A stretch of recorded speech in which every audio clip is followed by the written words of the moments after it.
and welcome to Next Generation of Parenting with Santa. And today I'm going to discuss something very important for parents of children with autism spectrum disorder. आज मैं उन सवालों पे बात करूंगी जो अक्सर पेरेंट्स द्वारा मुझसे पूछा जाता है। मैम, ऑटिज्म वाले बच्चों के लिए पहले क्या जरूरी है? पहले मुझे एकेडमिक में जाना चाहिए या पहले थेरेपी के लिए जाना चाहिए? मतलब एकेडमिक और थेरेपी में पहले किसको चूज करूं? But the truth is that academic and therapies often go hand in hand. अक्सर ये दोनों साथ में चलते हैं।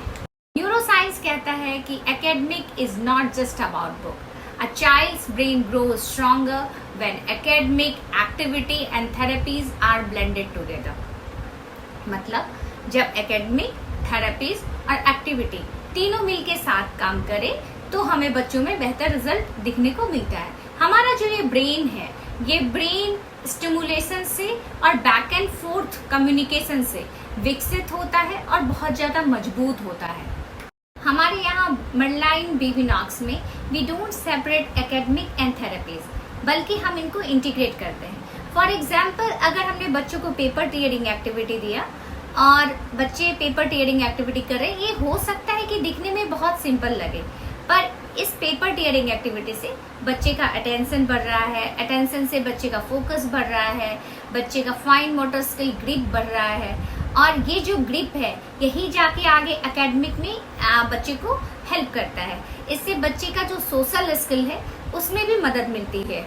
जब हमारे यहाँ बच्चे पेपर टीयरिंग एक्टिविटीज या और भी activities like bubbles activities, blow activities, या जब हम ओरल आर्टिकुलेशन पे काम करते हैं या हम छोटे छोटे सिलेबल वाले वर्ड पे काम करते हैं, तो वो हमारा कैरिकुलम भी होता है, कैरिकुलम का भी पार्ट होता है। जब बच्चों का ग्रिप हो जाता है तो हम बच्चों को पेंसिल होल्डिंग करवाते हैं। और ये जो छोटे छोटे एक्टिविटीज हैं, हर एक दिन की एक्टिविटीज अलग अलग होते हैं, जिससे बच्चे के स्पीच में, लैंग्वेज डेवलपमेंट में हेल्प मिलती है। और यही बच्चे, जब हम सपोज जैसे हमने अभी बात करी पेपर टीयरिंग की, तो जब ये बच्चा ऑटिस्टिक बच्चा है या नॉर्मल छोटा बच्चा है जो प्ले ग्रुप का बच्चा है, अगर वो क्लास में हो रहा होता है और क्लास में वो पेपर टीयरिंग एक्टिविटी कर रहा होता है, तो पेपर टीयरिंग एक्टिविटी से जो उसके फाइन मोटर स्किल ग्रिप है वो बन रहे हैं। जब ये बच्चा अपने घर जाएगा तो ये रोटी या चपाती को खुद से लेगा और तोड़ने की कोशिश करेगा, और जब ग्रिप स्ट्रांग होगा तो यही बच्चा उस रोटी चपाती को लेके खुद से सब्जी में डुबो के खाएगा।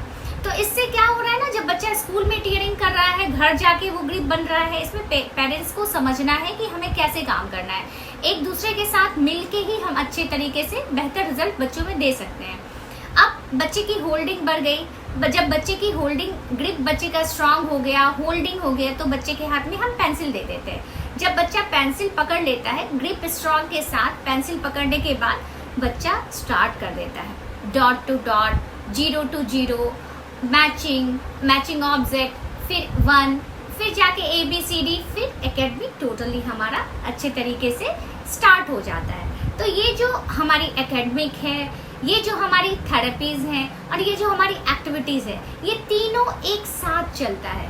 इसका रिजल्ट क्या हो रहा है ना कि बच्चे जिनके वर्ड्स हैं उनके वर्ड्स में क्लियरिटी ज्यादा आती है, क्लियर वर्ड निकलते। This is how therapy become the bridge to academic.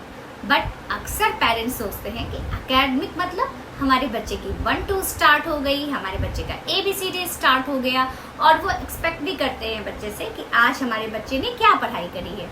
लेकिन पेरेंट्स, यहाँ पे सोचने वाली बात है कि अगर बच्चे की सेंसरी और बिहेवियरल रेडीनेस बच्चे में नहीं आई, बच्चे में सेंसरी इश्यूज आ गए या बच्चों में बिहेवियरल रेडीनेस नहीं आ पाया है किसी भी रीजन से, जैसे आम स्कूल में क्या होता है कि ABCD जैसे ही बच्चों में ग्रिप आ गया, दे स्टार्ट कि बच्चा ABCD लिख लो, 1 2 3 4 लिख लो, और पेरेंट्स भी खुश होते हैं। लेकिन आपको यहाँ ये जानना है कि हमारे बच्चे में सेंसरी और बिहेवियरल रेडीनेस आनी जरूरी है। अगर ये नहीं आई तो जो एकेडमिक है वो स्मूथली नहीं चल पाएगा। ये बात पेरेंट्स को जाननी होगी, और अगर पेरेंट्स जान गए ये चीज, तो वो घर पे भी अगर इस चीज को रिपीट करेंगे तो जो बच्चे में प्रॉब्लम्स आती है, सेंसरी इश्यूज आ जाते हैं बहुत सारे बच्चों में, तो वो जान पाएंगे कि प्रॉब्लम कहाँ है, और स्कूल भी काम करेगा, थेरेपीज भी ले रहे हैं वो, और घर पे भी जब वो काम करेंगे तो तीनों साइड से जब इफेक्ट होगा तो बेहतर रिजल्ट बच्चों में दिखने में आ जाता है। ऑक्यूपेशनल थेरेपी, स्पीच थेरेपी या खेल खेल में दी गई एक्टिविटी, ये बच्चों में मुख्यतः ध्यान देने की कला, बच्चों में बोलने की कला और सोशल स्किल को बढ़ावा देता है और बाद में यही जाके एकेडमिक को स्ट्रॉन्ग करता है और एकेडमिक में हेल्प करता है बच्चों को। हमारे यहाँ मिडलॉइन बेबी नॉक्स में थेरेपीज और एकेडमिक दोनों का साथ साथ विकास होता है, दोनों साथ साथ विकसित होते हैं। मतलब जब हम स्पीच एक्टिविटी कराते हैं तो बच्चे के भाषा में विकास आता है, भाषा विकसित होती है, और वहीं पे जब हम बिहेवियरल थेरेपी करवाते हैं तो बच्चे में सेल्फ कंट्रोल आता है, बच्चा सोशल स्किल सीखता है। और अगर हम सेंसरी एक्टिविटीज़ कराते हैं तो सेंसरी एक्टिविटीज़ के बाद बच्चा एक जगह बैठने के लिए रेडी हो जाता है, और जब बच्चे में स्टेबिलिटी आ जाती है, एक जगह बच्चा बैठ जाता है, तो फिर वहाँ से एकेडमिक स्टार्ट हो जाता है। क्योंकि क्लासरूम में बच्चों का बैठना जरूरी होता है, टीचर्स की बातों को सुनना जरूरी होता है। तो ये जो एक्टिविटीज़ हैं अलग अलग तरीके के, इन अलग अलग तरीके के एक्टिविटीज़ में हम अलग अलग एरियाज पे काम करते हैं, और ये सारी चीज़ें होती है बिल्कुल डिजिटल फ्री माहौल में। अब पेरेंट्स के लिए जानने वाली बात ये है कि एकेडमिक और थेरेपी ये दोनों अलग अलग चीज़ नहीं है, ये एक सिक्के के दो पहलू हैं। एकेडमिक भी आपके लिए उतना ही इम्पोर्टेंट है जितना थेरेपी। अगर आपको लग रहा है कि बच्चे में कुछ प्रॉब्लम है और आप बच्चे को थेरेपीज के लिए लेके जा रहे हैं और थेरेपी के बाद आप स्कूलिंग नहीं दे रहे हैं, तो वहाँ पे आपको प्रॉपर रिजल्ट नहीं मिलेगा। स्कूल भी चाहिए, प्ले स्कूल की बात कर रही हूँ यहाँ पे मैं।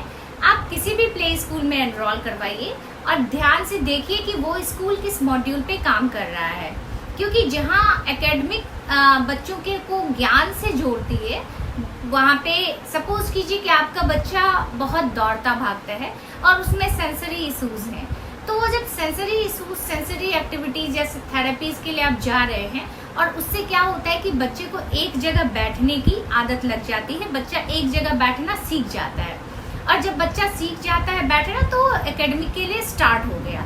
मतलब आपने थेरेपी लिया और थेरेपी के 1-2 सेशन के बाद आप डायरेक्टली उस बच्चे को एकेडमिक में भेज दीजिए, सो दैट कि आपको दोनों साइड से ना रिजल्ट मिले। हमारे यहाँ ओरल आर्टिकुलेशन पे भी काम होता है, मतलब बच्चों से बबल फुलवाना, बच्चों को गुनगुनाने के लिए बोलना, और छोटे छोटे सिलेबल जैसे बाबा, पापा, मामा, ऐसे शब्द बच्चों से बुलवाना। ये जो एक्टिविटीज़ है, ये जो एक्सरसाइजेज है जिसमें हम टंग, मसल्स, माउथ, इन चीज़ों को लेते हैं, ये जो प्लेफुल एक्सरसाइज है, ये बच्चों के टंग, माउथ और मसल्स को स्ट्रॉन्ग करता है। नतीजा क्या होता है? स्पीच क्लियर होती है। जिन बच्चों की स्पीच नहीं है उनके स्पीच आ जाते हैं, जिनके हैं उनके क्लियर होते हैं, जो बोल रहे हैं उनका उच्चारण स्पष्ट आता है, और ये चीज़ें आने के बाद फिर जाके बच्चे एकेडमिक, उनका जो एकेडमिक होता है वो बहुत बेहतर होता है, अच्छा बनता है, बच्चे इंटरेस्ट लेते हैं, क्योंकि ये जो एक्टिविटीज़ है ना, इसका रिजल्ट बच्चों में दिखता है। जिन बच्चों के स्पीच नहीं है उनके स्पीच आ रहे हैं, जिन बच्चों का स्पीच है उसमें उच्चारण स्पष्ट आ रहा है, क्लियरिटी आ रही है।